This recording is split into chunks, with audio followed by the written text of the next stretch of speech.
जो पुलवामा में जो दहशतगर्दी का जो हमला किया गया है, मैं मेरी जानिब से और मेरी पार्टी की जानिब से इसकी शदीद अल्फाज में मज़म्मत करता हूँ। हम इस मसले में हुकूमत के साथ हैं और हम चाहते हैं कि हुकूमत इन दहशतगर्दों के ख़िलाफ़ सख्त कार्रवाई करे। जो हमारे 40 सिक्योरिटी जवानों को बुज़दिलाना हमले के अंदर मार दिया गया है।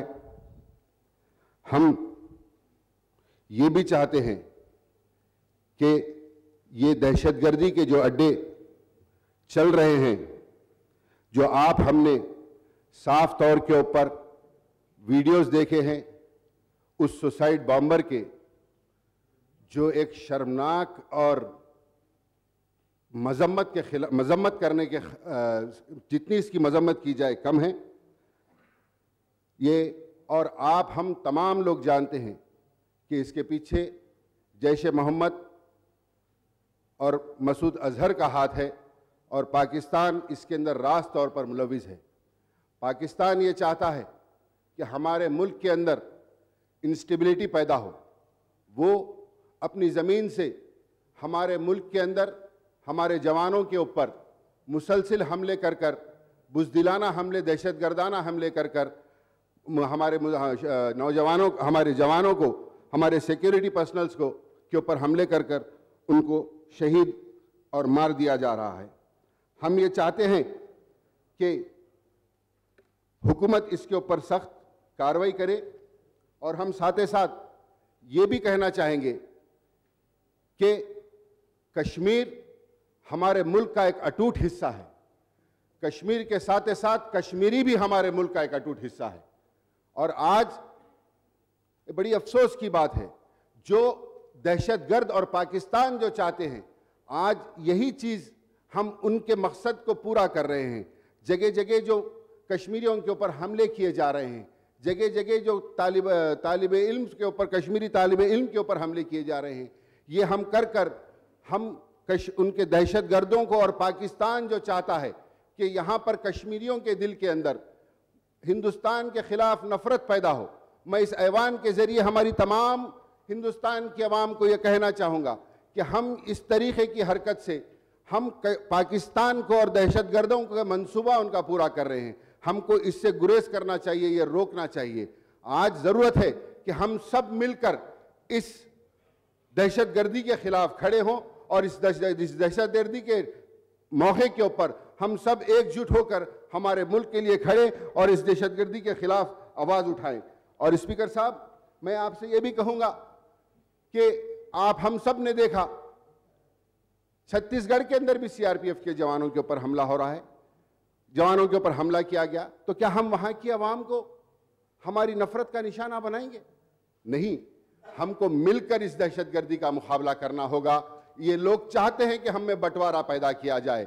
और सबसे अहम बात यह है कि सब लोग कह रहे हैं, लेकिन इस चीज़ के ऊपर कोई रोशनी नहीं डाल रहा है, कोई नहीं कह रहा है। सबके मुंह खामोश है कि 200-250 किलो RDX आया कैसे। हमारी हुकूमत इसके अंदर नाकाम है। इसकी जिम्मेदारी इनकी, इसकी अकाउंटेबिलिटी किसके ऊपर है? इसके ऊपर कोई बात नहीं कर रहा है।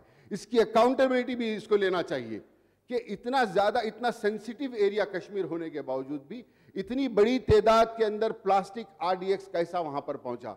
किस तरीके से हमारे इतने बड़े काफिला जा रहा था, किसी किस्म का इंतज़ाम नहीं कर कर आज कोताही की वजह से इसकी किसको अकाउंटेबिलिटी देना चाहिए, जिसकी तरफ से हमारे 40 जवान मारे गए इस दहशतगर्दी हमले के अंदर। और मैं आपके ज़रिए मैं आपसे ये भी कहूँगा स्पीकर साहब, ये जैश ए मोहम्मद नहीं, ये जैश ए शयातीन है जो यहाँ पर हमले करा रहा है। और पाकिस्तान में बैठकर इमरान खान ये कह रहा है कि इमरान खान को चाहिए, पाकिस्तान को चाहिए कि वो अपनी फिक्र करे, ना कि हमारे मुल्क की फिक्र करे। वो लोग अगर से हमने यहाँ के अंदर हमने हिंदुस्तान के मुसलमानों के बारे में जो तफरीका डालने की पाकिस्तान कोशिश कर रहा है, आपको हमको सबको मिलकर उनकी एक कोशिश को नाकाम करना चाहिए। आज जरूरत है कि हम सब एक हो जाए।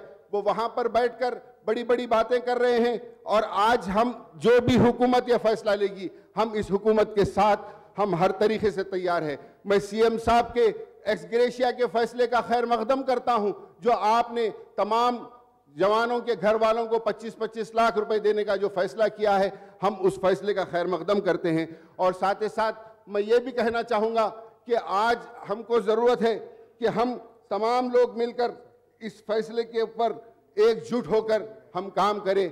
हम यहाँ के अंदर, हिंदुस्तान के अंदर, जिस वक्त हमने, हमारे आबा व अजदाद ने ये फैसला किया कि जिन्ना की पॉलिसी को रिजेक्ट कर हमने ये हिंदुस्तान को हमारा वतन अजीज मानकर हम हिंदुस्तान को हमने जिन्ना पॉलिसी के अगेंस्ट में चुनकर हमने हमारा वतन चुना और हम यहाँ पर हमारे मरते दम तक हमारे वतन अजीज के साथ हम हमेशा खड़े रहेंगे। और अगर से ये दहशतगर्द समझते हैं कि ये पाकिस्तान समझता है कि इस तरीके से हमले कर वो हमारे बीच में हमारे वतन अजीज को नुकसान पहुंचाएगा, तो मैं आपसे कहना चाहूँगा स्पीकर साहब, हिंदुस्तान का हर मुसलमान और हर वतनी ऐसे दहशतगर्दी हमलों के खिलाफ शीशा पिलाई दीवार की तरह इन दहशतगर्दों के खिलाफ हमेशा खड़ा हुआ नजर आएगा। मैं साथ ही साथ मैं चीफ मिनिस्टर साहब से यह भी कहूँगा कि 2018 के अंदर सबसे ज़्यादा हमारे मुल्क के अंदर सिक्योरिटी फोर्सेस, सिक्योरिटी जवान 2018 के अंदर सबसे ज़्यादा मारे गए। आपको आगे बढ़कर हिंदुस्तान के अंदर जो आपने एक सुनहरा ख्वाब देखा है फेडरल फ्रंट का, जो हिंदुस्तान को लेकर आगे बढ़ने का, इसके लिए हमको एक पॉलिसी, आपको इसके ऊपर भी आपको पॉलिसी बनाने की ज़रूरत है। तो इस तमाम चीज़ों को कहते हुए मैं ये कहूँगा कि आज ये जिस तरीके के हमले, ये जैसे शयातीन पाकिस्तान में बैठकर हमारे हिंदुस्तान के ऊपर दहशतगर्दी हमले करते हुए यहाँ के लोगों के अंदर इंस्टेबिलिटी पैदा करना चाह रहे हैं, मैं हिंदुस्तान की आवाम से इस ऐवान के ज़रिए ये कहना चाहूँगा कि हम तमाम को मिलकर इसका साथ, इसके खिलाफ ठहरना चाहिए। हमको आपस के अंदर जो ये लोग चाहते हैं, इनके मंसूबों में इनको नाकाम करते